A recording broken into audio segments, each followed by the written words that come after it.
Walang makakorek niyan. Nobody can correct Marcos. Nobody can correct Romualdez. Nobody can, it's a long process mapapil sa Supreme Court unless you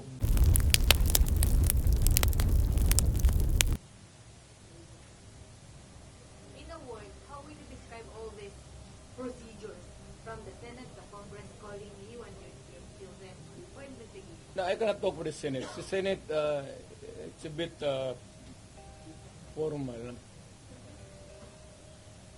Well, at Congress, Tanungin mo si Bebot. Si Bebot man nandun. Bakit ako tanungin? Hindi man ako congressman.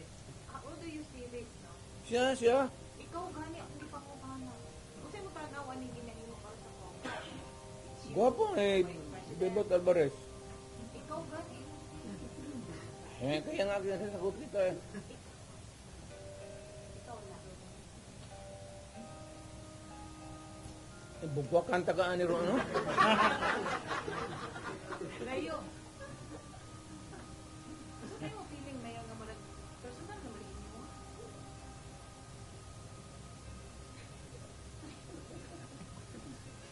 Pero kayo naman, you are yung pretended naivety ninyo klaro masyado. Alam mo naman yung politika yan. Alam ninyo walang oposisyon, walang liberal. Kaya nga ako naman, I'm aghast na ang nila Marcos pati Duterte. Bakit wala man kami opposition kami in the sense that we can talk against them on many issues. Pero hindi sabihin mo na pero ang labas ngayon ang walang iba yung wala yung nasyonalista, liberal, ako po PDP. But kami na nga yung ewan ko ba? So you're the opposition now. Hindi man, but we will talk about issues against government. If it is for the people, if it is for the interest of the people, and against if it is not good for the people. So are you open for those other politicians who would come and join your group?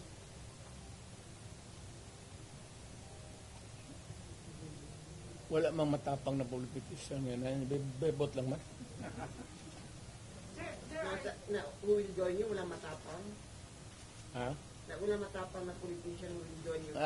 Mas grabe ito. Bebot kaya nung military, paano hina dyan? Military, wake up. There are observers now from other countries. Hindi ganito yan, There's ha? a silent martial law in the Philippines. Correct. Yan. Ang tao ngayon wala nang mapuntahan. Kasi kay July ka. Biro mo, there was an order at a certain point yung the other night, dadalhin siya sa correctional. Kung natuloy nalagay siya, saan siya magtakbo? Hindi magagalaw itong Supreme. Lalo na Malacanang kasi itambalos-los bata niya. So itong tao walang matakbuhan. Yan ang sinabi ko.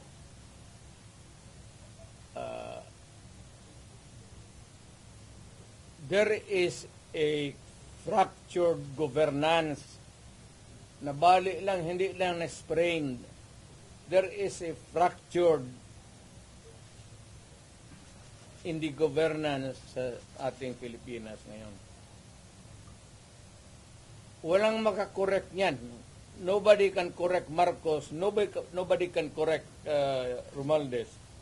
Nobody can, it's a long process mapapil sa Supreme Court unless you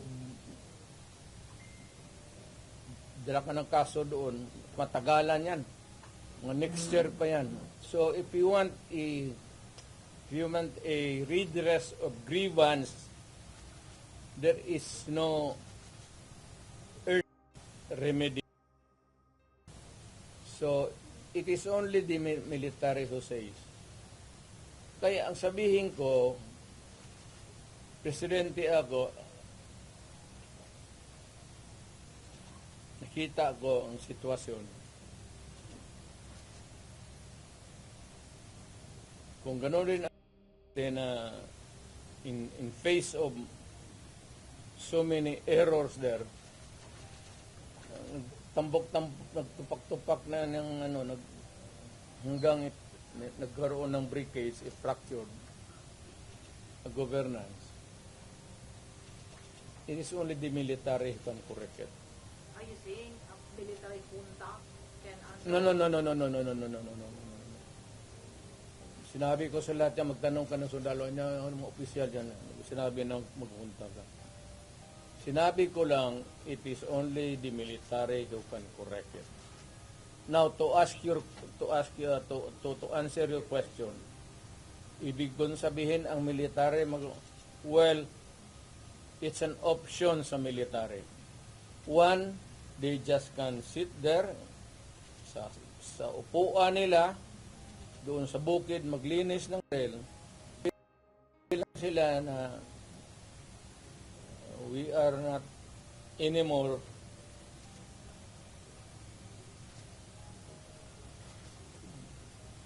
hindi na sila magkudita na magpunta yung tangki digira noon.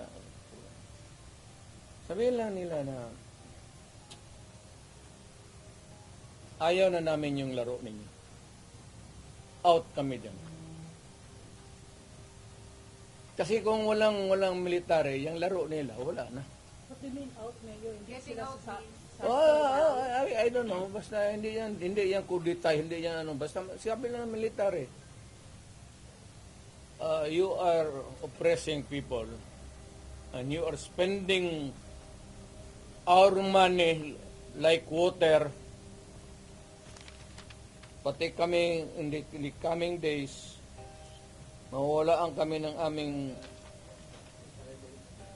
retirement, magalaw. Hindi kami sasali sa inyo. silent protest, not taking orders at all.